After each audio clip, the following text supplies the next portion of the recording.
Public Inform, bonjour. On se retrouve sur une nouvelle vidéo sur laquelle nous allons voir comment est-ce qu'on peut utiliser Azure AIP pour protéger les données de votre entreprise.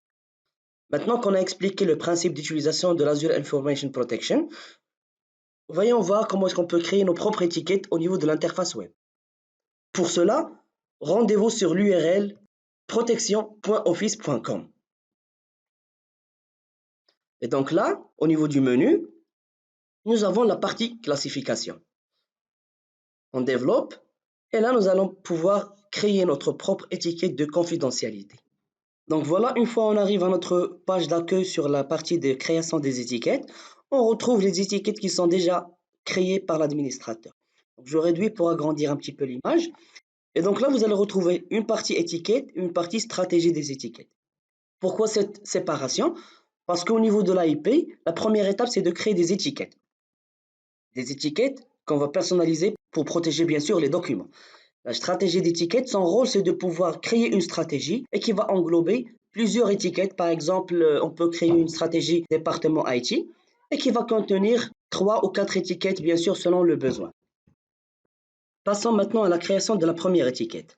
Donc là, j'ai créé une étiquette et comme toutes les interfaces, nous commençons par le nom de cette étiquette. Par exemple, je vais la nommer autant que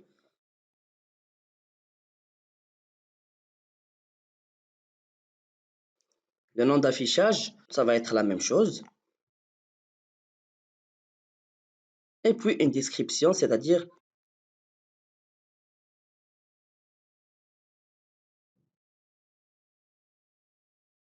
puis on clique sur suivre.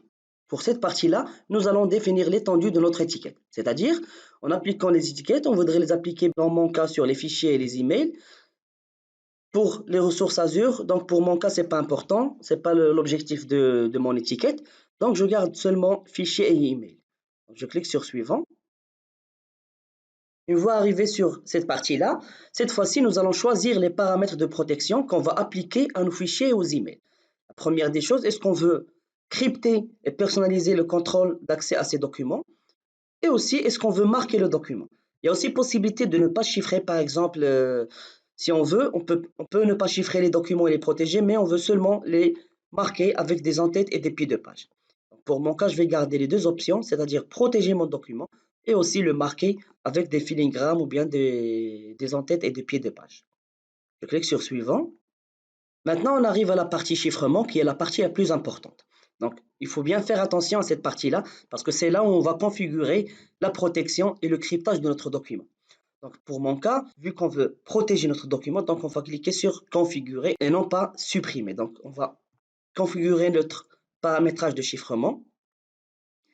La première étape consiste à attribuer les autorisations maintenant. C'est-à-dire que maintenant, moi, en tant qu'administrateur, je vais créer mon étiquette avec bien sûr les paramètres de sécurité. Sinon, j'ai la possibilité de créer une étiquette vierge, comme on peut dire, et c'est à l'utilisateur, lorsqu'il va appliquer l'étiquette, de préciser les contrôles et les autorisations.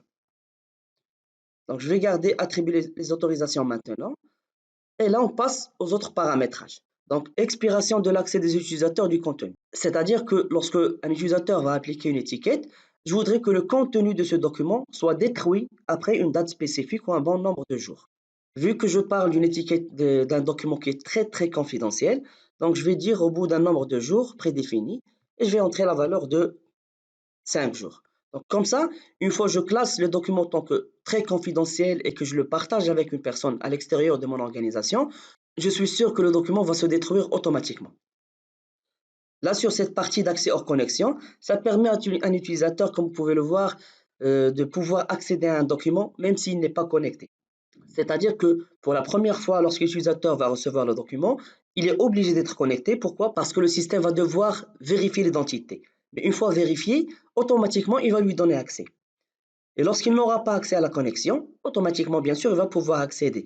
Mais pour mon cas, vu que c'est un document très confidentiel, j'ai peur d'avoir une petite faille. Je vais demander à chaque fois à cet utilisateur, lorsqu'il va vouloir accéder à ce document qui est très confidentiel, d'être connecté. Et donc là, jamais je vais autoriser l'accès hors connexion à mon document.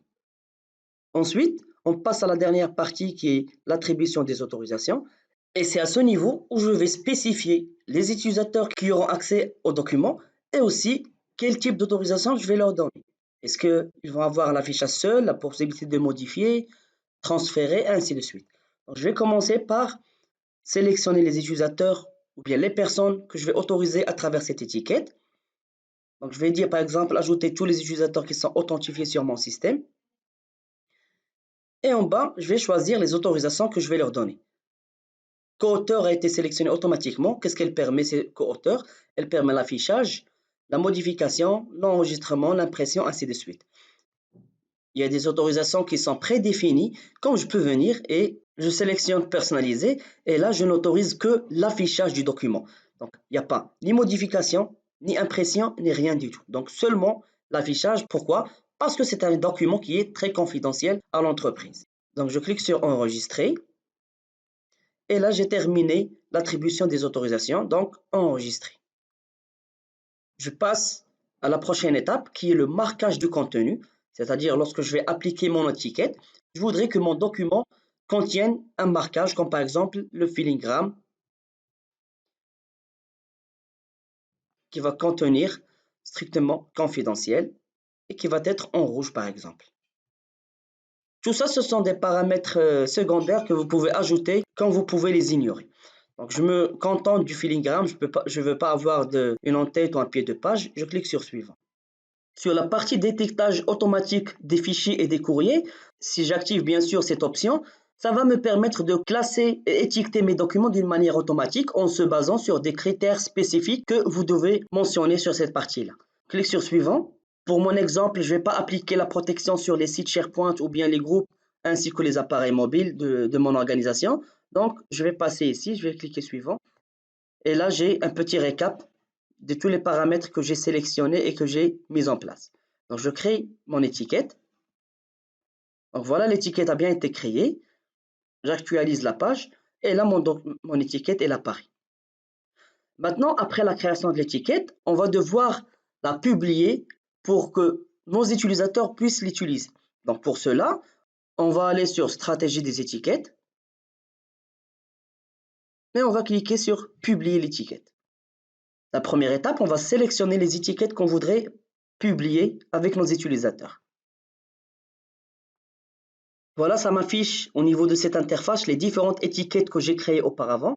Donc, je retrouve l'étiquette que je viens de créer. Pour moi, ma stratégie, je voudrais faire strictement confidentiel, document interne et document public. Donc, c'est une stratégie qui va contenir 3 étiquettes et que je vais partager avec mes utilisateurs. Je clique sur Ajouter, puis Suivant. À qui je voudrais appliquer ces stratégies? Donc, soit je garde tout le monde, ou bien je choisis des utilisateurs spécifiques, ou bien des groupes.